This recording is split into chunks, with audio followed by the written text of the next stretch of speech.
So as we talk a little bit more, there are some questions in the chat that I'd like to address. And so when we were referring to our first guest, Janelle Askew, she is from the National Veteran Small Business Coalition.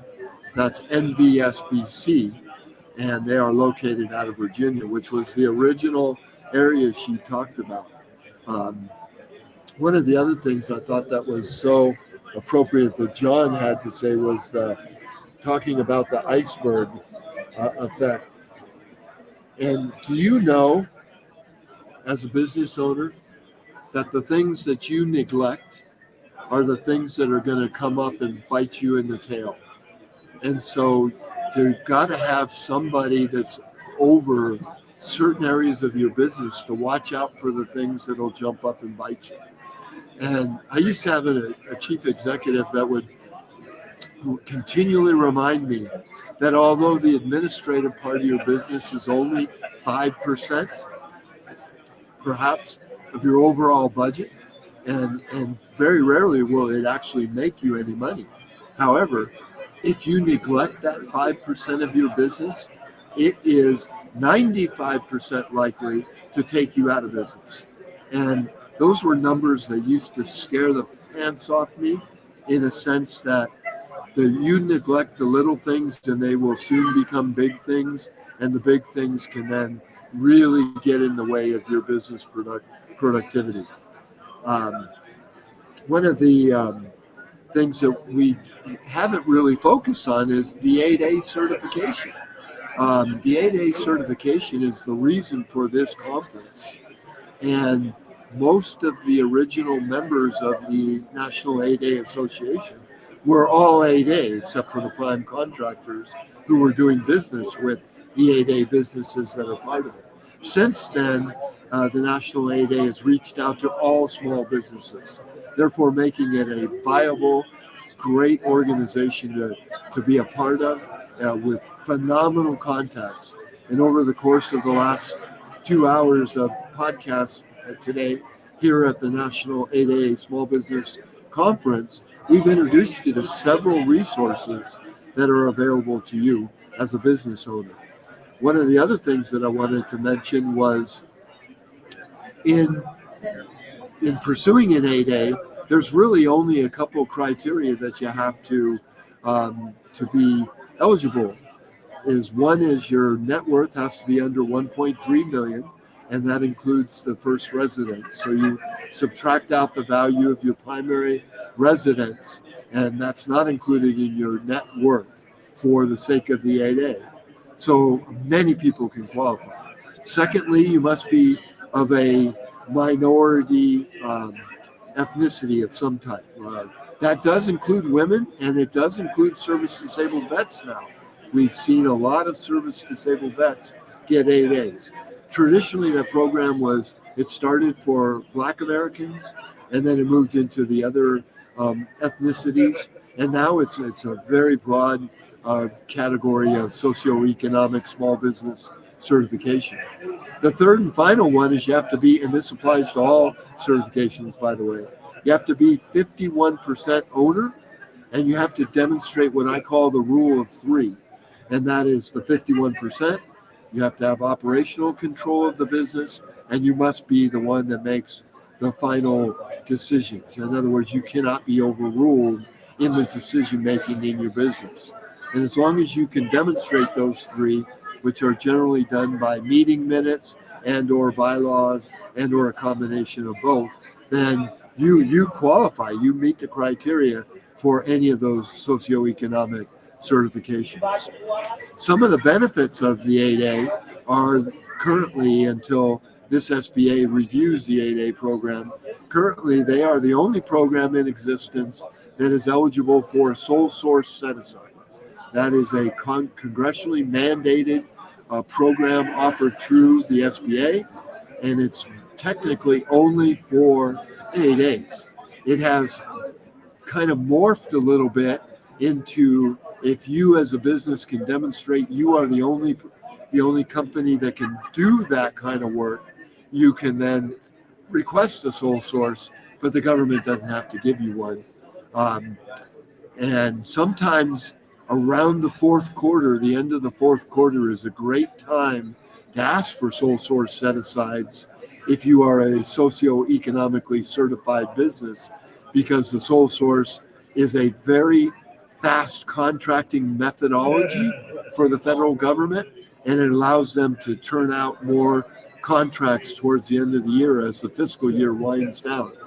And the fiscal year can actually be a really good friend for your business if you're aware of it and you're marketing towards that as you get closer to the end of the year. Another thing I wanted to address was the idea that you can actually prepare.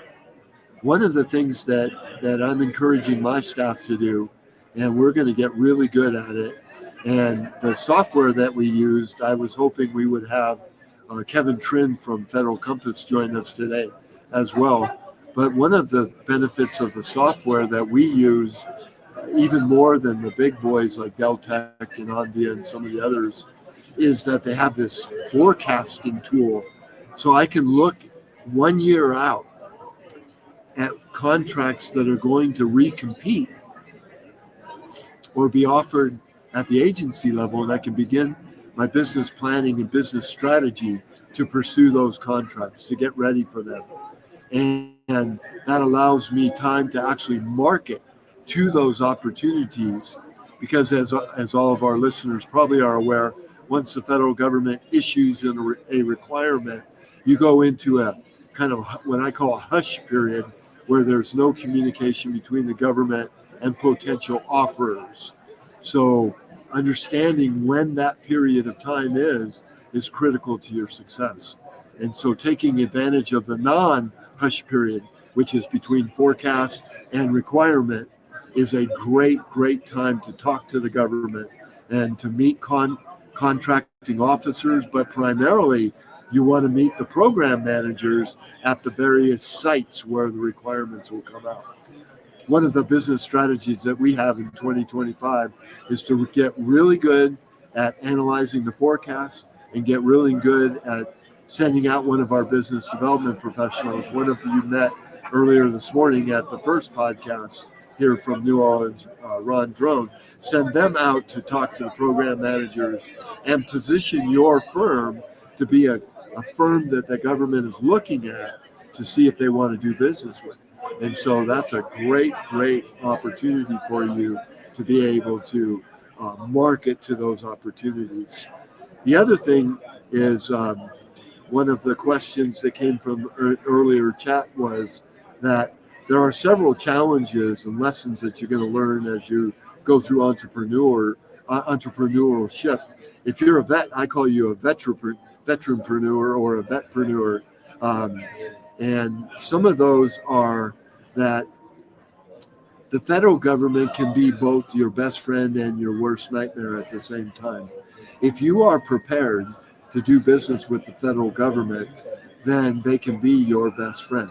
The federal government pays extremely fast on invoices that are approved. And so if you've got that back office working and you can crank out your invoices, the government will pay you within 14 days of an approved invoice.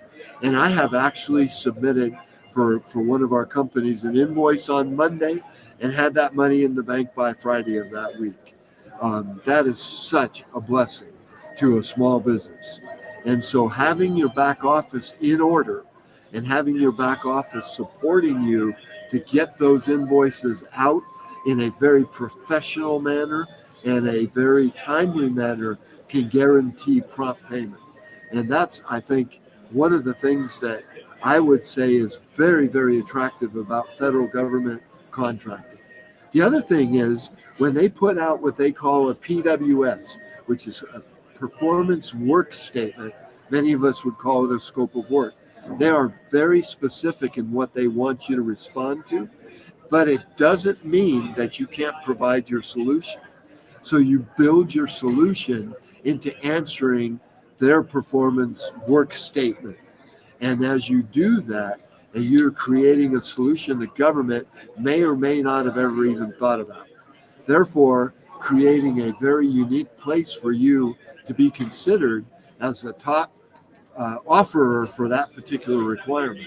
So that is something that I have repeated over probably 15 years of consulting and coaching work, is that I would like to change your perspective today, right now, into not being a contractor, not being an electrician, not being a construction company, but being a solution provider within the field that you're working in.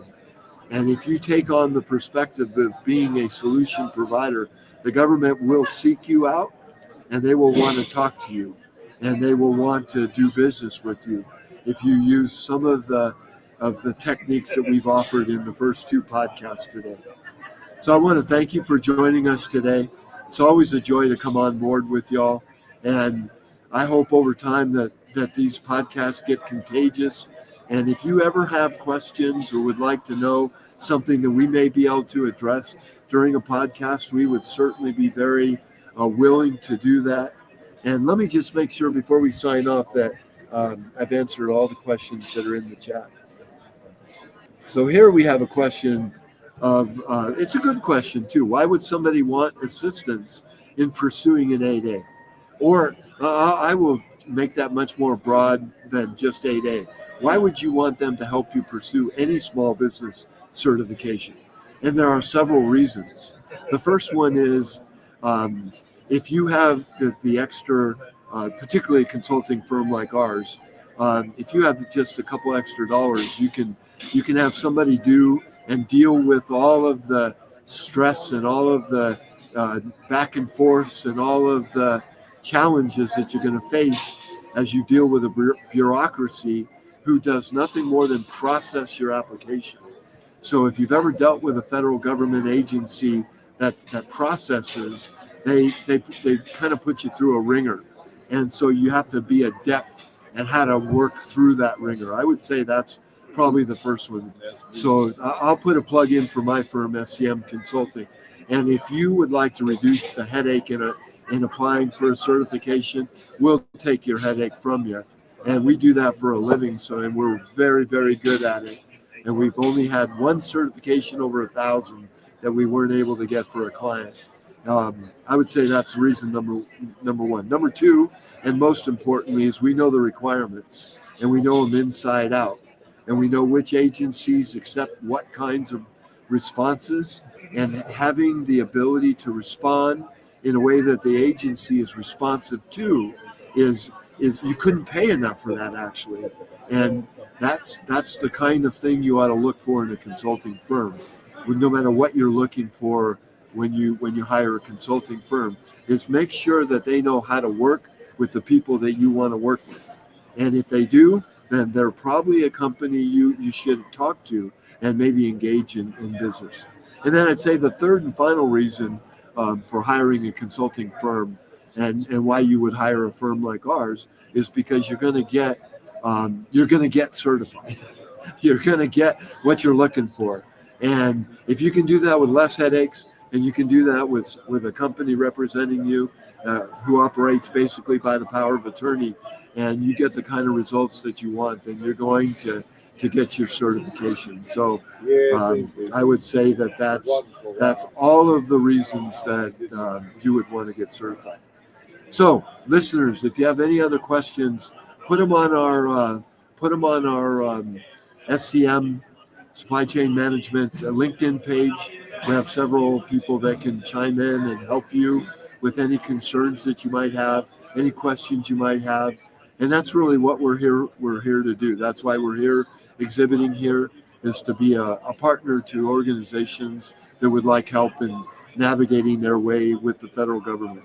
So with that, folks, again, I'm going to sign off, and I'm going to say it's been a great day here at the National 8A Small Business Conference here in New Orleans.